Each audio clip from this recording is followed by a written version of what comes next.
Well, Uncle Doug. Hello. We talk about all sort of things on this show, and I feel like we fearlessly approach our subject matters.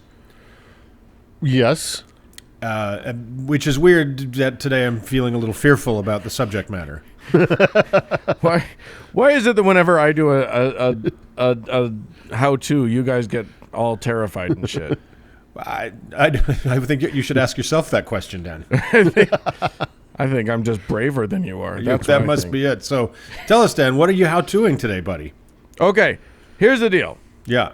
Our show, I don't know if you guys are aware of this. Our show has a religious bent to it. Have you guys caught on to that? Has that sort of revealed itself to you? I mean, I think you're reading between the lines, but sure. I thought it was more about bird law. Yeah. It is. I mean, sport. It's mostly those things. Yeah. But occasionally we dip our toes into the world of religion. We are the Andrew Torres of bird law. There's no question about that. Yes, indeed. Yeah. But I will say this. Here's the deal. I have embarked myself on a bit of an interesting journey, which is that I have started to ask myself, not what is my religion, because I don't think people need a religion. But when I first started doing Thank God I'm Atheist, and when I sort of injected myself into the world of post-religion and non-religion, a lot of people would write in and say, well, look, there's a bit of a void where church used to be. I don't know what to do with that void inside of me. I used to have a bunch of rituals that I would do that made me feel good, or I used to have a bunch of beliefs that made me feel secure, and so that got me thinking about what I would do, what if I were to create my religion, not a religion for anybody else. Because I don't have that particular brand of psychopathy, but mine is very different. Yeah. But I thought, what if I just wanted to? What would mine look like? What are the things that have come to be my ethos? What could my practices be that I would find helpful, that I would find useful, etc. So I thought you and I, fellow uncles, could sort of delve into what is the baby and what is the bathwater when it comes to religion, and what might be helpful. So that's where I started. Now I did go and try and figure out how we define religion, and I'll tell you what, Wikipedia has an entire page devoted to just the definition of religion, not defining religion, but a discussion of the definition of religion, because it's not easy. We like to think that it's pretty easy, but scholars cannot agree. Nobody can really agree. And dictionaries are fairly unhelpful. So a lot of people think that that it must include worship of a supernatural being. A lot of people think that it's just sort of an ethos or a series of dogma. So I don't know. I don't think we need to get too hung up on that. I think what we can think of, what we can talk about, and what we can ask ourselves is what is important in our lives? What should our focuses be? And what do we think? What kind of practices do we think could be helpful for the way we live our lives? Well, I think that's, just to touch on that definitional issue on religion is, when does a religion cease to be a religion and start just being a belief system? Because we all have belief systems. Sure. That, whether we acknowledge it or know it or think about it, there are certain things we think about the way the world is or should be, and that's kind of what motivates us to. But I think like most post-religious people, we've worked very hard to labor under a belief system rather than a religion, because religion to most of us is kind of a dirty word. Absolutely. Right, because it entails all of not just the dogma, the believing in things that can't be proven. It also brings with it all of the damage and the baggage. Yeah, sure. The attendant abuses that are almost impossible to carry on in a system like that without occurring. Right. Yeah. Great. So use another word if you like to. Let's call it a philosophy. Sure. But the thing that I like about the word religion is philosophy very rarely has a practice to it. You know what I mean? Like, you can have a philosophy about life, or you can sort of follow certain philosophical guidelines, and those can guide your the way you live your life. But they don't include any ritual, usually. They don't include practices. And I've suddenly come to the thought that maybe practices are useful to humans. It's why, people do meditation. It's why people do yoga or whatever. So I just think, maybe we can start to see it not as religion, but we can start to see that religion has some things to offer us. It's clear that because, sort of metaphysical, comprehensive worldviews have popped up in basically every culture on Earth. Yeah, absolutely. It's something that we need. It's something that humans do. It seems useful to us. Clearly, there's an appeal. Yeah. Right? Because it might be less popular now than it's ever been, but it's still very, very, very popular. Well, and how many people do we know that have left, a dogmatic Christian or Jewish religion only to sort of dive into some spirituality or, some sort of woo or whatever? Well, here's just, put this on the table. If religion was not taught to anybody before they were 18 years old, would anybody be religious? It's a great question. You know what I mean? Superstitious, maybe. Maybe. But I mean, so many people practice the religions of their parents and grandparents because, so I don't know what the vast majority of people who practice religions are practicing the one that they were quote unquote born into. Or a variation of the one they were born into. They were all lucky enough to be born into the true religion. That's right. Yeah. But, that being said, there's some kind of an appeal that incredibly intelligent people who in every other part of their lives are pragmatic, that think things through, they still go to church on Sunday. And we could name all of our favorite people who are still somehow clinging to religion. Right. It fills a void in their lives, or it services them in some way. Yeah, absolutely. I think that's undeniable. Yeah. So I started to craft a few tenets. Like, I just started to jot down what types of things are important to me. And I'm going to say a few of those. You guys stop me and say feel free to say that sounds stupid or that sounds great or, what your take on it would be. But here are just a few, and in no particular order, because I was thinking about the things that I like about religion and the things that I definitely don't like about religion. Sure. So the first thing that I wrote down is that everybody's path is their own, which is sort of an idea of honoring everyone else's and yourself as people who have a path that they are allowed to define and not you. You could boil that down to nunya. That's right. Right. That's right. The principle of nunya. Yeah. None your business. Correct. So accepting difference is a big thing for me. I wrote down the phrase "everyone is your guru," not because everyone is smart and has something really brilliant to tell you, but that everyone's human and that that the more you interact with them, the more you can learn about what humanity is about. Because I do think that every bit of humanity is in every one of us. Like, whatever it was that tweaked in Charles Manson exists in me somehow. And the more I can learn about me. You can't see me backing slowly towards the door right now. Sure. But, also everything about all the cool people is in me also. So, okay, God damn it. No, I mean, I quit the show. Hardware, I quit the show. The hardware is likely almost entirely similar. The software is certainly generally not super. I don't know if it feels a little universal to me, but I'll allow it.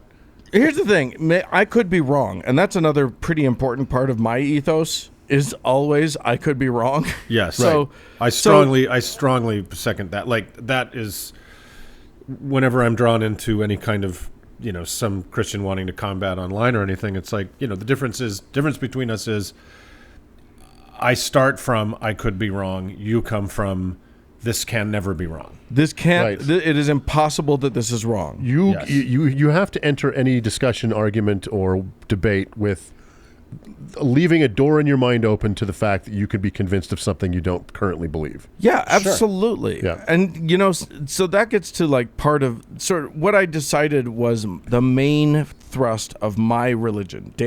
Uncle Dan's personal religion. Does it have a name? Danism. We call ourselves Danites. Anyway, self-confrontation is the thing that has become very important to me. And that is that, every time I think I know something, every time I get too certain of a thing, I got to ask myself some questions about it. As a matter of fact, everything that I see, every time I have a feeling that makes me feel uncomfortable or makes me feel confused, that's a great time for me to ask questions of myself. And to the extent that I am capable of it, not lashing out in those moments, not getting angry, not getting hurt, or not getting all of these ways that we respond to the world not working in the way that we thought it did.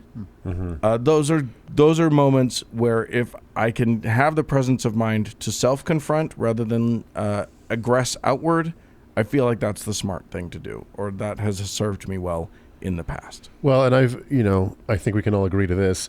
I don't think I've ever won a Facebook flameout or a Twitter war at all, because I don't think you can. No. But, I think you have to look at if you're willing to be self-reflective, you're almost certainly to be more successful in actually having a discussion with somebody. Absolutely. The most impressive thing that anyone can do in a Facebook argument is accept responsibility. And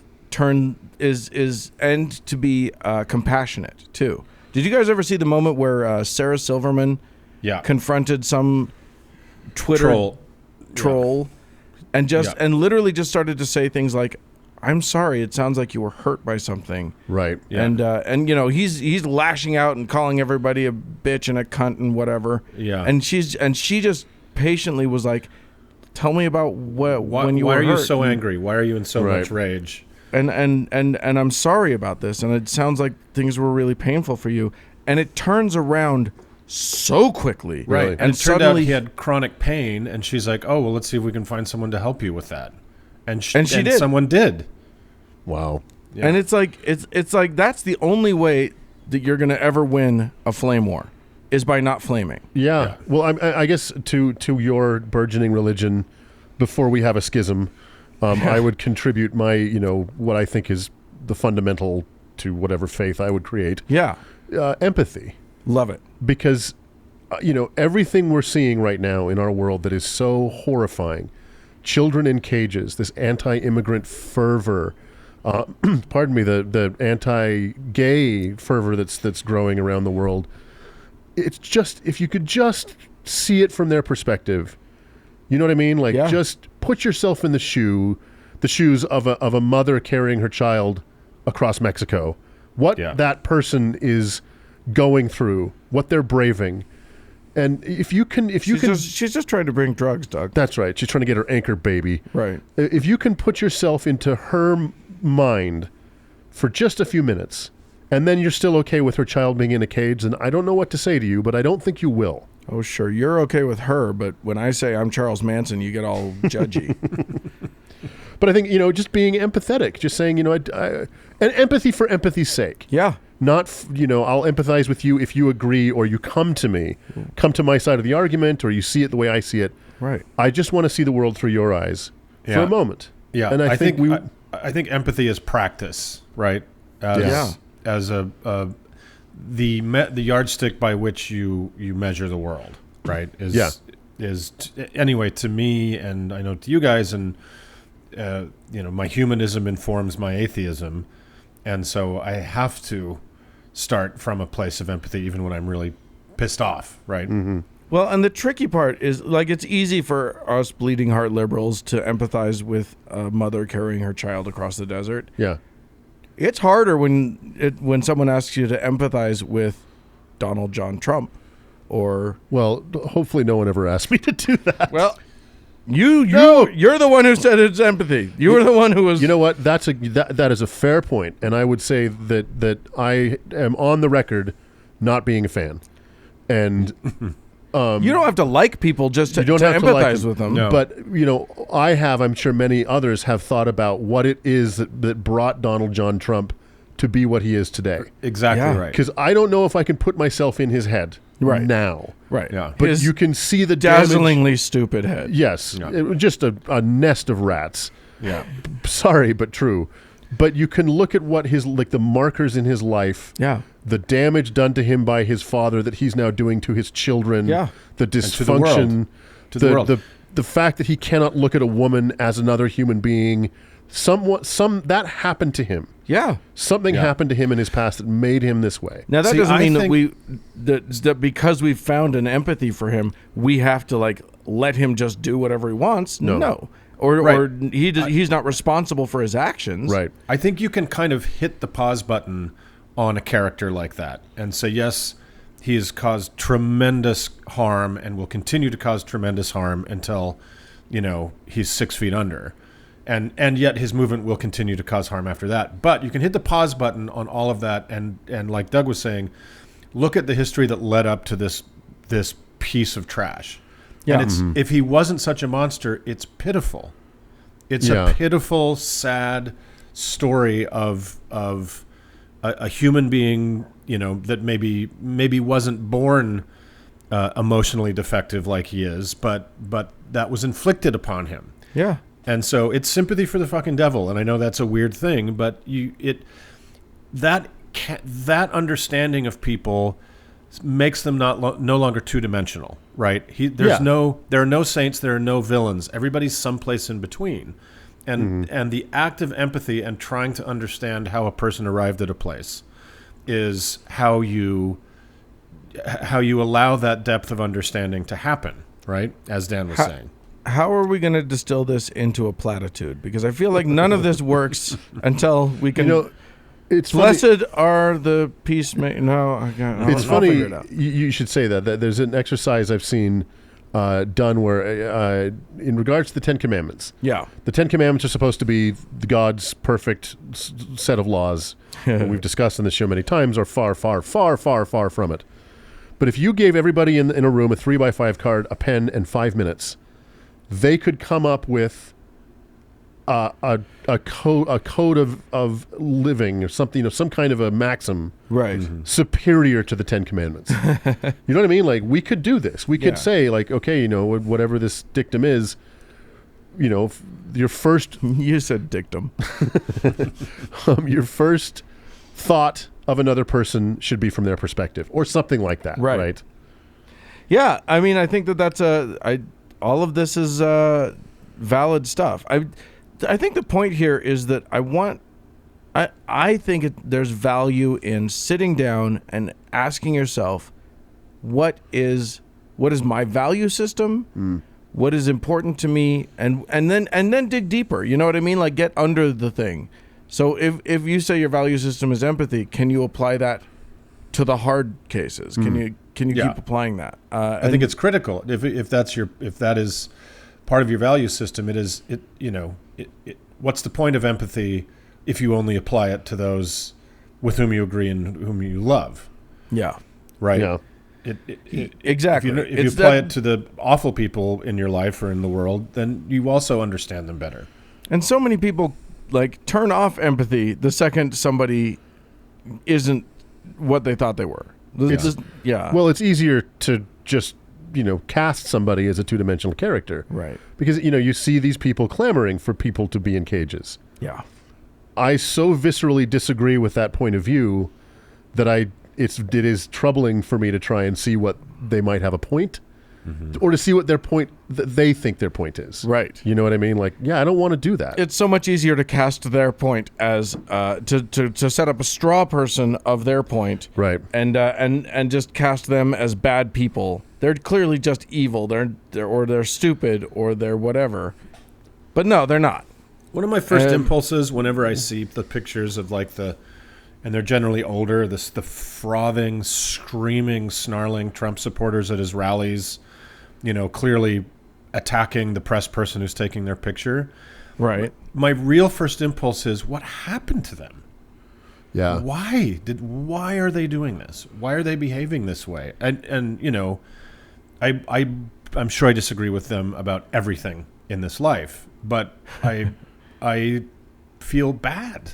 They just need to join Danism. It'll fix everything. And I want to be clear about this too. Is part of, what certain philosophies are frustrating to me because at the end of the day, there's no course of action. Like, you can empathize with somebody and see the point of view, and they can still be fully, totally wrong. Right. You know what I mean? Like, yeah. I get your point, but you are in every possible way incorrect. Right. You know what I mean? Like, empathy doesn't mean I have to come over to your point of view or not act. Correct. If you're acting badly. Right. Right. But if anything, it helps you understand how to go about pushing back against these things. Yeah, I mean, and I think that this is one of the sort of overarching points that we've discovered is that the point of having a quote unquote religion or an ethos or something like that is that it's about relating to the self and relating to other people. And how can you do that in a way that's going to be most useful to you and to them? And I think that maybe that's the point, is that we need to continue to really work on how we do that in a way that best serves humanity. Right. Because, the hope, I think, of all three of these uncles is that religion would just go away. Mm-hmm. I don't think dogmatic religion is actually helpful. I think it hurts more than it helps. However, we still need to be able to interact with each other in a way that's going to be socially positive. Yeah. And I think this is sort of these thoughts and these, this work, and I think it needs to be a work. It needs to be, something that we do, are what's going to eventually get us there.